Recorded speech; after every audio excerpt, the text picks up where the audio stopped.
Can you see now? Refresh.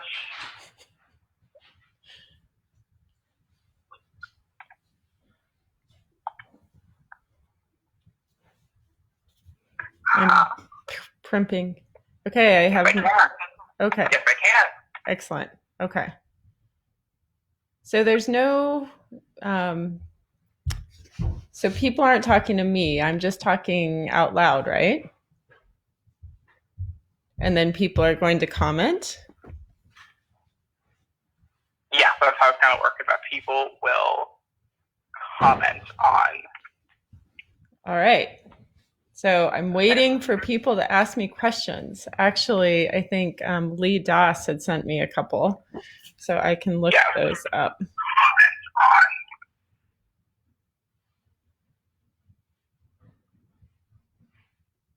So people are reacting. Hi, Jane. Hi, Mona. I don't know. This is my first time. I have no idea where you are. Oh, there's Bonnie too. How exciting. I have no idea what I'm doing. So if anyone knows, you can feel free to comment. All right, I'm going to hop off the phone. If you need any technical support, text me, and I'll be watching. Well, I don't know what I'm doing, Peter. How do I see where there's no comments? You'll just. Oh, All there's right. comments. Hi, Mona. Okay. Everyone can hear me like totally struggling here. It's real. It's authentic. It's very authentic. All right. Thank you. And Karen, how fun. Karen Spencer, a candidate for Metro, has time to log in and watch this thing that I don't even know what I'm doing. Thank you guys. All right. So, how I love it. Okay. So, you guys are starting to send me some questions. So, thank you. So, Mona asked, how could Oregon have prepared better for this pandemic? That is we could spend the whole time talking about that. But clearly, there were a few things. Number one, watching what was happening across the world and knowing from a public health perspective that it was coming towards us and that we would need to be in a position where we could respond. And so there were a few critical things that happened at that point. One is that we didn't have our Republican legislators available to help mobilize the resources that we needed earlier this year to really get things like the PPE, the ventilators, and whatnot. Those really should have been ordered and gotten ahead of time. Unfortunately, it's hard to believe that this is reality. And I think we still are having that leap of faith. Even last night, I was talking to a few people who thought this was overblown, and certainly we're hearing that we're hurting the economy more than is valid. So I do think that our duty as both citizens, healthcare providers, and legislators is to protect the public's health, and that's a first priority. So to do that means that you have to either over prepare or under prepare. There's no perfect preparation. And so at this point, we need to be as prepared as possible. And so what has happened. And I think having a robust public health plan and a pandemic plan in place, which had been the case in the past, and we just need to mobilize those resources after this. I think obviously there will be a new windfall for that. And then right now, we just have to lean in and get everything done. And Oregon's been amazing. Like we really are bending the curve, it looks like already. So we'll keep going with that. So Jane, thank you for logging in. So masks, yes, are on everyone's minds. I can't tell you how many times a day I'm getting people sending offers to donate their masks, offers to make masks, offers to figure out, their brother, cousin, distant exchange student in various parts of the world have access to these devices. And the issue, from what I understand, and this is not my primary area of expertise, I guess is what I'll say, but certainly authority, is that they are supposed to be medical grade and FDA approved. And I know in the state of emergency that we're in, that some of that goes by the wayside, but not all of it. And so even for the ventilator project, that I think there's 130 people at Intel who are volunteering their time to work on making ventilators. Ultimately, they may not be able to be used if we can't waive some of the FDA approval hurdles. And so those things need to really happen for some of the organizations to use masks. I know that that's true at Kaiser Permanente. Some of the other organizations are starting to liberate those restrictions. And I believe the CDC is even, or no, it was JCO today, announced that they are recommending that people bring in their own PPE if they have it, which really allows those of us who have been donated or have received those donations to bring it in and give it to our colleagues. And so there is a tremendous amount. The irony is Scott Kerman, who runs Blanchet House, is donating a bunch of things that they had gotten to prepare when they are in this moment of crisis. Just this bonding and this coming together as a community that I'm seeing is really remarkable. So Multnomah County has various locations, including their downtown office, to give donations to. I think right now that's the best place to go. I am very confident, though, that a lot of us are going to be bringing our PPE with us. So I have a stash at home from neighbors who have dropped it off, and I'm sure that others will, and we're going to bring it into work and make sure our colleagues have had it.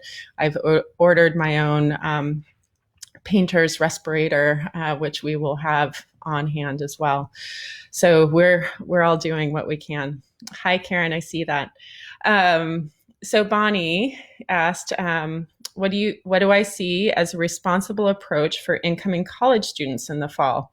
Without a vaccine, it seems irresponsible to send students from all over to live in dorms, 2 to a room. I completely agree. In fact, Bonnie and I have daughters who are close to the same age. Hers is a year older, and I was just talking with Sophie about this, that this is really a devastating time for these seniors who are all getting their letters of recommendation, and they're making these plans, and this is supposed to be this really exciting time where you're planning what the next years of your life are going to look like, and it's also up in the air.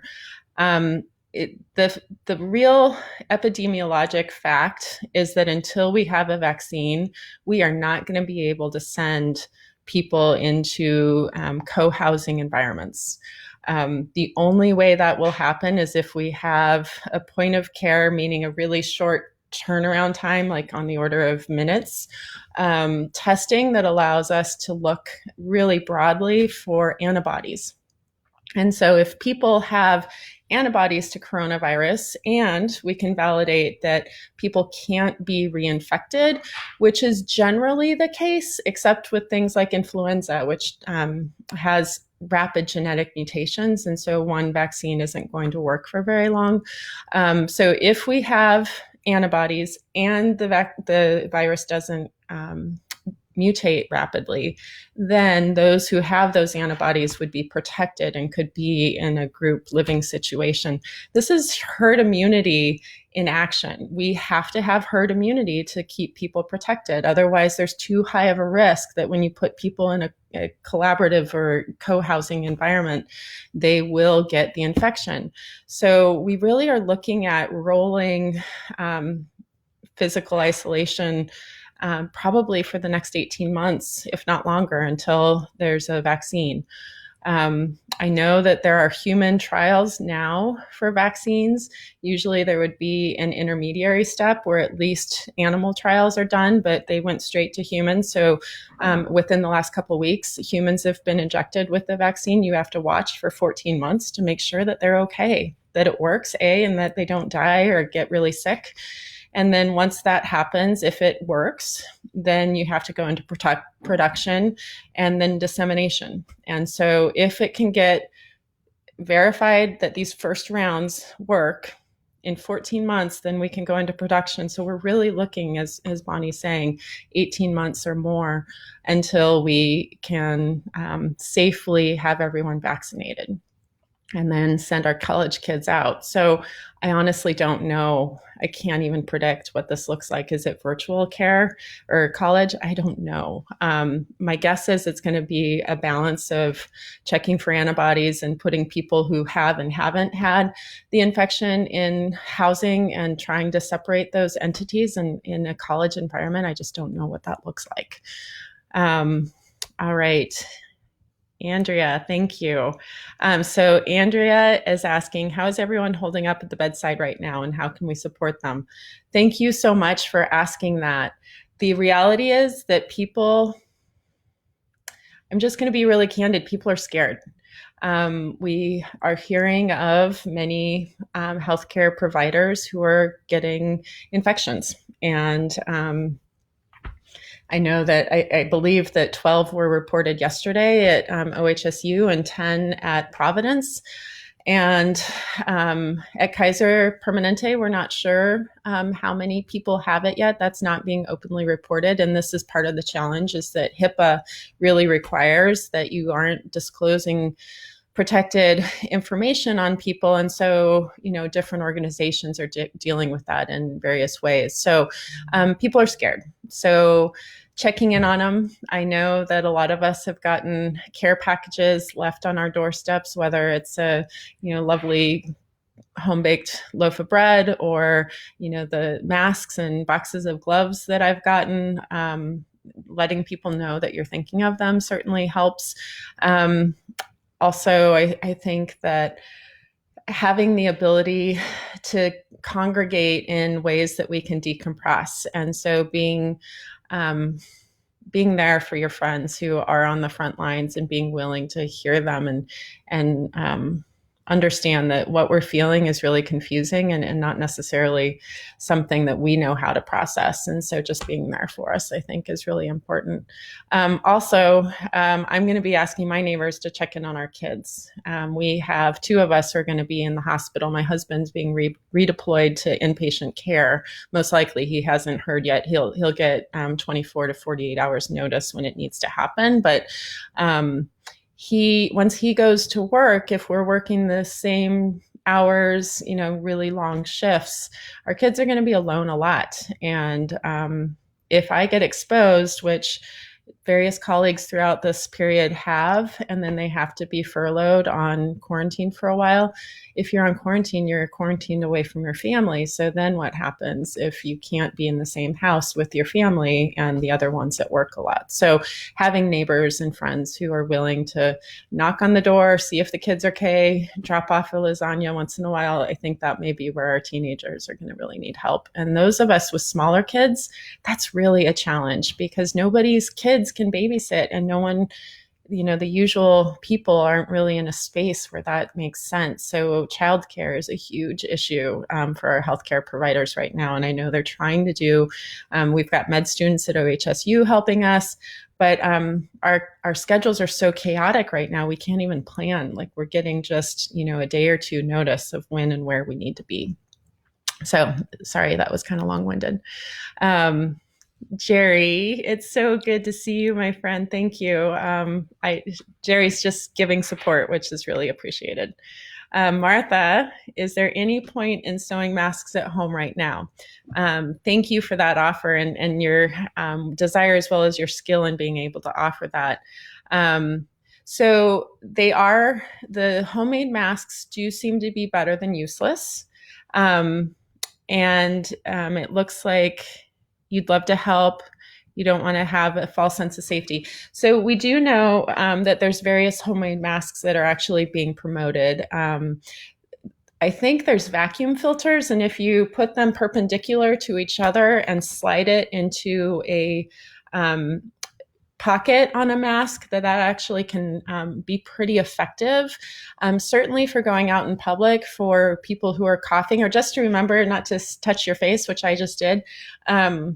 Just being reminded not to do that is helpful. It does give some protection. It's not medical grade protection. So it wouldn't be what I would ask for healthcare providers at this point, but certainly for people going into the clinic, that would be amazing.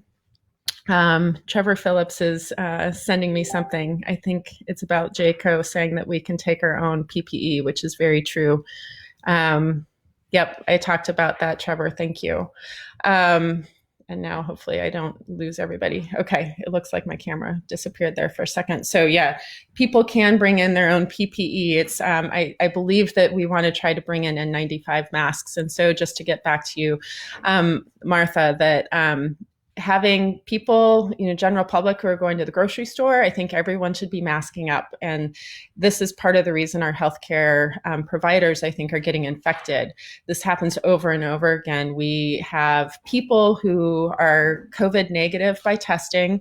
I know that it's reported at various sensitivities, but I think we're only at like 75% sensitivity, which means that we miss about 25% of people who actually have the infection. The test says that they don't. Most likely that's sample error, because these are really hard tests to get. And if you are going to get one, or if you've had one, you know this, or you may not yet, but you will. The nasopharynx actually goes way far back here. And so when you do a test, you actually have to swab all the way back by the throat. So this is really sticking something to the back of the nose, and it hurts, and people kind of shoot their head back, and it causes sampling error. So that's probably where this is coming from.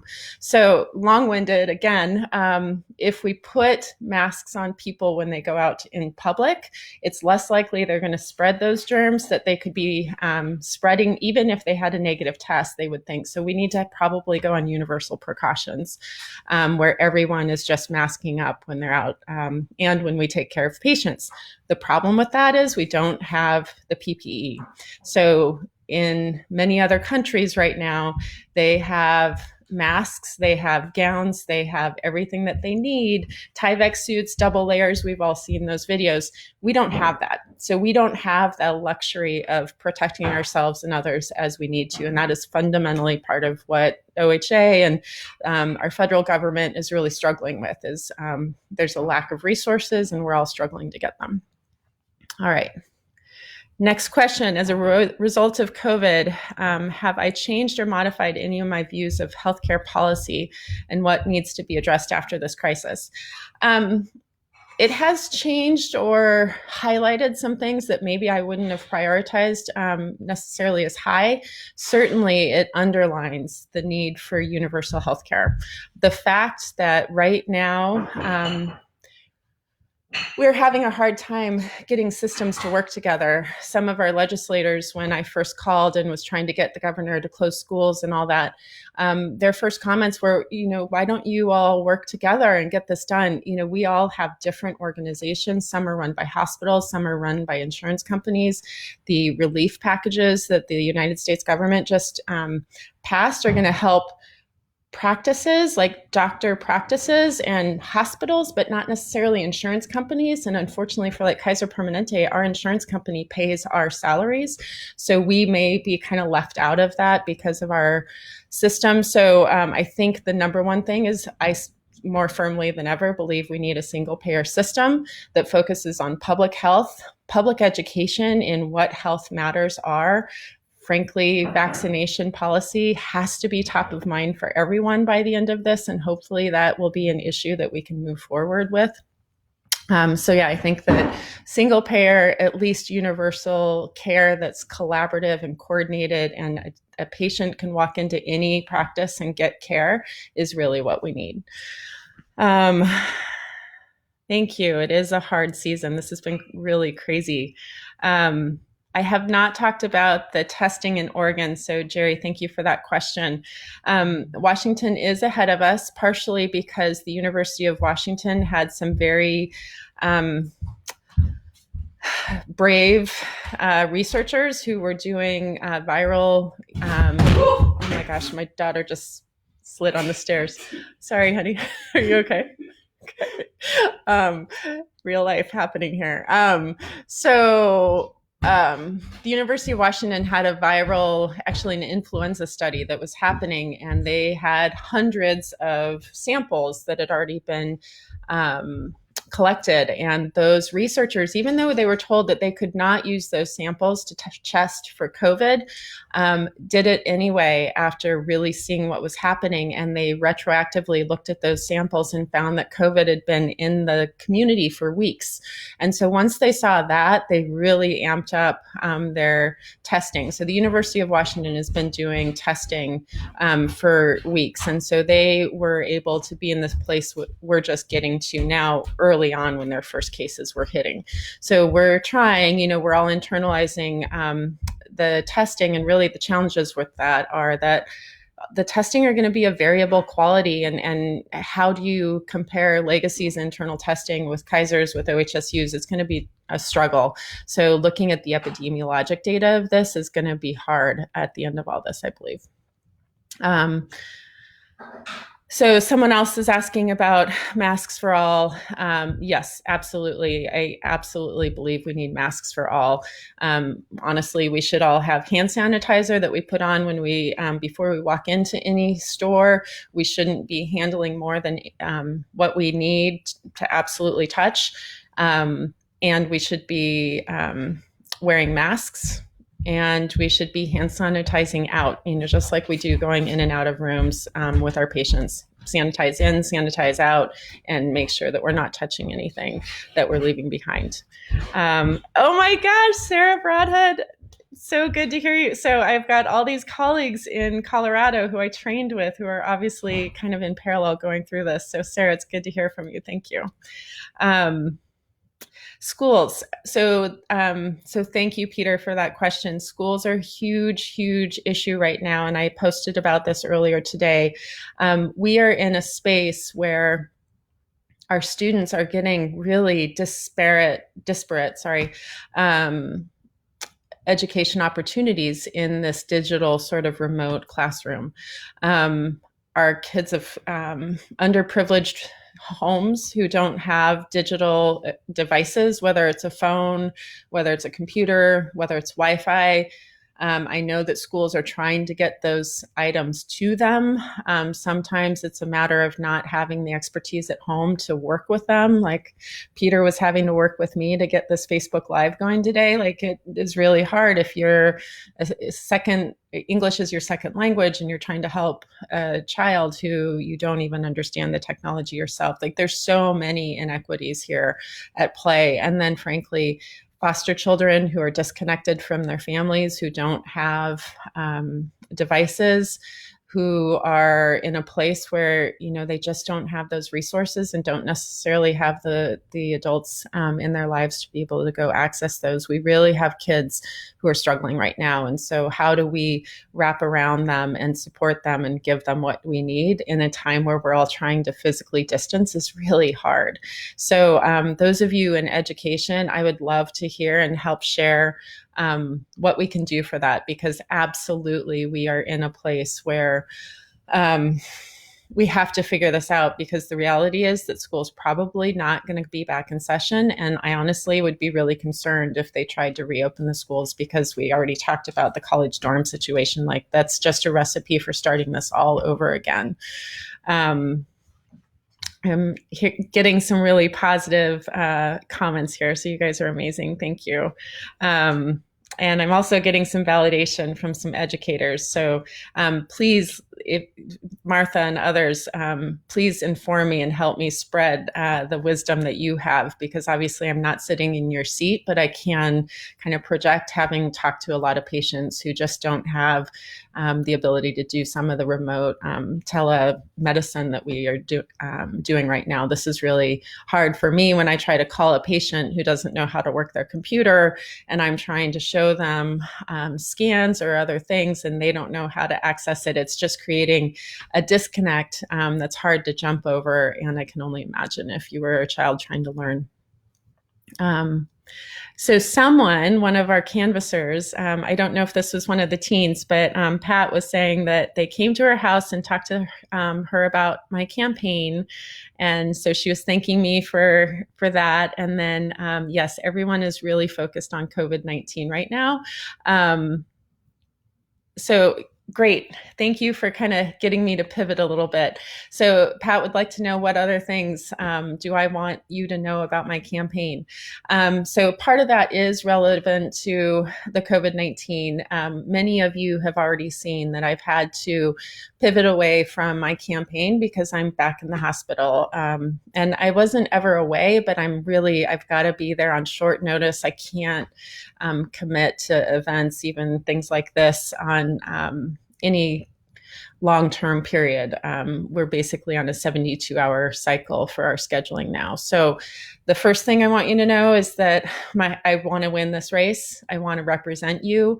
I believe I have the courage, the compassion, and the insight in healthcare, especially, to really focus on not just public health, but the health and resilience of our communities. I think that that's got to be a focus. And so when I think about policy, I think about working families first.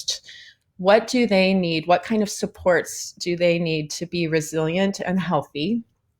And then secondly, what is the infrastructure that helps them get what they need? And so it's not just about working families. I don't want us to marginalize any other groups, but those families and our houseless neighbors who are really struggling, the measure of our success in bringing a healthier Oregon to be a real reality is going to be how our people who are really on the outside right now of privilege doing. And I don't think they're doing well right now. And so when I think about policy, I really want to bring those families into a place where they feel secure. You know, I grew up in a working class family. If I hadn't had a union job that paid me a good wage and gave me good benefits, I wouldn't have been able to work my way through college. That is an impossibility right now. We don't even know what's going to happen with college in the setting of this COVID infection, but people who are going to college can't afford to do that on a union wage, 40-hour-a-week job, paying their own tuition. So we've got to get back to a place where people have resilience, and that's education, it's healthcare, it's housing, it's infrastructure, like transportation, which is another issue that we've talked about. Those are really, it's the lens that I'm going to use is, will working families be better off as a result of this vote, yes or no? And the answer has to be yes for me to support it. And I'll take hard votes if I have to, but as long as the right people are really being put in the center of those things. All right, so healthcare, environment, and working families are my three top priorities. So environmental policy, it's going to be really interesting to see what happens after all this. You know, air quality I thought would be great. Mary Pivoto told me, indeed, Oregon's not doing as well as places like Los Angeles, probably because of wood fire burning with everyone sitting at home. So we'll just see. Environmental policy, though, we've got to really lead on that, and that's a healthcare issue as well, I believe. All right. Gosh, there's a lot of you out there. This is so exciting. Does OHA cumulative testing seem to say that only about 5% of Oregon tests are positive? Shouldn't it be much higher? Oh, I see what you're saying. So of all the tests that we are doing so far, only about a 5% positive rate has been seen. And that is indeed the case. I just looked at it the other day. It was about 4.8%. I don't know if it should be higher. I think that what we're doing with flattening the curve is actually helping us keep that low, which is amazing. So keep doing what you're doing. I know it's hard and it's scary, but we've got to keep doing it. Until there's a vaccine, we're all at risk. And, you know, just by basic virology dynamics, you could anticipate that 70 to 80% of the public will get the infection if it goes unabated before it will stop. And that's kind of that herd immunity. We talk about you have to vaccinate to about 90% of the public before people don't see it resurge. So 5% is a really low number. We're not hitting the surge yet. We're anticipating, we were thinking around April 20th. Now we're thinking maybe it's going to be mid-April, a little earlier. So we will see those numbers going up, and it's great that we're seeing low prevalence right now. It's also the case that I don't believe our tests are as sensitive as they need to be. So those are falsely negative in some regards. We're seeing that. And again, that's maybe not the test that's the problem, it's the sampling that's the problem. We aren't sure. So how many of those are false negatives? And then there's a lot of folks out there that we're pretty sure have the infection that we're not testing because we can't afford to test those patients because they aren't going to change the impact on public health. And so healthcare workers and people who are symptomatic are really getting, and people in the hospital are really the ones who are getting the focus in Oregon right now. If we had liberal ability to test, it would be a much different prevalence, I believe. So again, more and more positive reinforcement here. You guys are extremely supportive. Thank you. So somewhat, Bonnie, thank you. How can we take the opportunity of this crisis to solve larger policy challenges for our community? So homelessness, housing, affordability. Yeah, I think this is really critical. And Bonnie's been an amazing support for my campaign and also just throughout our lives, raising daughters together. It's been great. So I have a son also, but our daughters swam together. Anyway, so what can we do? I think that first and foremost, like we are building, we're physically distant, but I feel like we're more connected than we've ever been. This shared experience that we're all having is going to connect us in a way that I don't think we'll even recognize the implications of until many years down the road. And as you go through crisis, people form bonds and mutual understanding in a new way. And the partisan politics and the, rich versus poor, Black versus white, all these things that were really becoming pervasive and ugly in our communities, I think are going to be able to be really mitigated and identified and just not tolerated. So first and foremost, I think that we've got to look at each other as humans who are all going through something really hard and pull to that compassion that we have for each other and move forward together.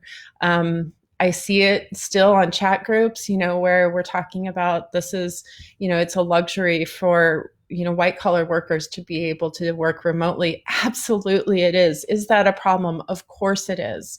But white collar workers are also suffering and struggling. And I think that it only divides us to call that out to aggressively right now. It's really important from a policy perspective to identify that and see that we need to lift others up.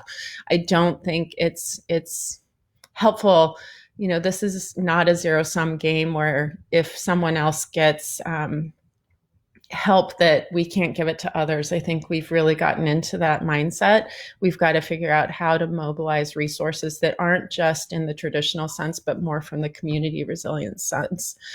So people pulling together, checking on your neighbors, going on walks and looking for whose porch lights are on or off and having signals. Like we are going to be more connected and more empathetic for each other at the end of this. So I really think that that's where I want to focus when I get into office, is that what are the bridges? What are the issues that we can agree have to be addressed? And I don't care who you are. Nobody is happy with houseless neighbors not being able to wash their hands, who still have to use the transport of our TriMet buses and still have to go and access all these other resources that they can't wash their hands, they can't wear a mask. Like, how can anyone be okay with that? Even if you're coming from a really self-centered place, where I'm not guessing any of you are, but even if your only concern was your own welfare, having people who don't have the ability to care for themselves is impacting your welfare at this point. And so why wouldn't we? I can't understand anyone who wouldn't want safety and security for everyone at this point. What else? Providing quality childcare. It's a huge issue right now. And so thank you, Julie, for asking that about first responders and medical providers. I did touch on that really early on in this talk, but it's an amazingly important issue. I have good friends who are both physicians who have young children. And, my daughter can't go babysit their children. One, she can't drive, or, she hasn't gotten her license yet. But two, like we really need to minimize any sort of germ sharing. And so how does that work? How do we put our kids into a safe situation? And if I'm a medical provider, do I want my kids going into a group childcare environment where then they can bring things back to me totally asymptomatically, where then I can spread it to patients? Absolutely not. So this is a huge issue. And I think the medical students at OHSU have really done an amazing job trying to fill that gap. I don't know how we're going to do it, but we're going to need more of it. I do think high school students are probably, or college students who are home, are probably some of the most remarkable folks who could do that, because they aren't going to get as sick with this. Grandmas, aunts and uncles, they really probably shouldn't be doing this because they're at much higher risk for getting ill or feeling ill and then getting really sick. So if I had to say, I would say students and down are probably the best option. And if you're not a healthcare provider family that really needs to keep all of us need to keep our germs to ourselves right now. But if it's my family, I don't want my kids with anyone else's kids who they can bring it home and I wouldn't know. They're not going to get tested, and then I could spread it to a lot of really sick patients. So it's really important for our family to isolate to a much greater degree even than others potentially. So my kids can't go babysit others, but perhaps, they can't have other kids coming in, but perhaps that would work for some families. I don't have a good answer. This is a really hard situation. Devin, thank you. A lot of the small businesses in our community are probably going to shut down due to the economic impact of this current crisis. What should we be doing as a state to help those businesses recover? Thank you so much. So I have helped run a business, so I understand from a very large corporate standpoint, which has remarkable resources and resilience. I see a lot of my friends with small businesses who really are in a time of crisis right now. And I would turn to experts like Ashley Henry from Better Business Portland and other groups who really, the B corporations and PBA and other groups who really are struggling to help support these businesses right now. To help inform me of what the policies are. I know that there's relief packages that are being passed. I understand that those are potentially, and this shouldn't be a surprise right now, are going to larger corporations and groups who have the resilience in their, whether it's in their stock structure or other resources that they already have to kind of weather this storm. It's egregious what's happening to some degree with the relief that's coming through. It's not going to the small businesses that it should, although I do understand that at least the payments aren't only going to those individuals with W-2s. It's also going to go to private contractors, which is really important. But still, our entrepreneurs and small businesses aren't necessarily going to get that. And we all are seeing people across our communities getting laid off and really at risk. So what can we do? Number one, again, I would support the individuals. So in the letter that I wrote to Governor Brown, and in a similar letter that I co-wrote with Dr. Shadaga to my Vice President Pence, we need no evictions. We need no foreclosures. We need rent stabilization during this period. And then we need unemployment to be really broadly available, which has happened to some degree. Is $1,200 a month enough? I mean, it's a start, and we'll see. Oregon and Portland are going to have to also be really supporting our businesses. I do think there have been some really creative things happening throughout our business communities that I'd be really interested in hearing more about and learning from, again, folks like Ashley Henry and Better Business Portland and the B Corporation groups and stuff, because they really have the much smaller businesses who can help inform us of what they need. And so, yes, beyond this emergency, childcare in general. Thank you. So, Anne, Brian, lots of groups or lots of folks who have been talking with me along the way before all this happened, we agreed that and Elizabeth Warren, I know there's a lot of Warren fans out there, really spoke to this on a Q&A that she did a long time ago and really stuck to that, is that we've got to take care of kids in general. So universal pre-K, hopefully happening in Multnomah County. That's a really good start, but I would argue that the most stress on a family and the ability that they have to achieve economic stability is having affordable, high quality childcare for their children. And universal childcare has got to be a priority. Investing in those kids, giving them stability, giving them a place for not learning in the traditional sense, but learning how to be in a group and how to engage with adults who aren't their parents, and being in a supportive, nurturing environment at a really early age will undercut some of the disproportionate achievement gaps that we have right now in our wealth inequity that we see in our communities. So if we have universal childcare, yes, it's going to benefit the more wealthy members of our community. However, it's going to disproportionately benefit those folks who really wouldn't have access to it already. So I do believe in universal childcare. I do think that there are, the top 10% maybe who would be able to forego that. But if we're going to talk about universal anything, I think it really needs to be universal. So I support wholeheartedly universal childcare.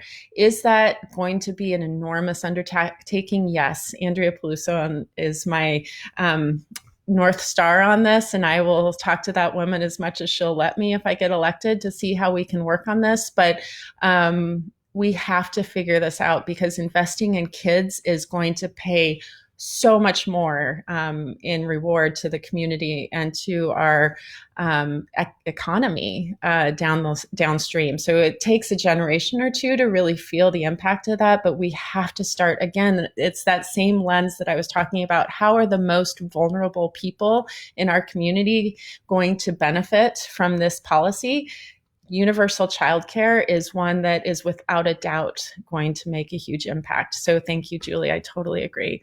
Wow, I think I might be running out of questions. I will go just to kind of the things that I want you to remember. Number one, we are all in this together.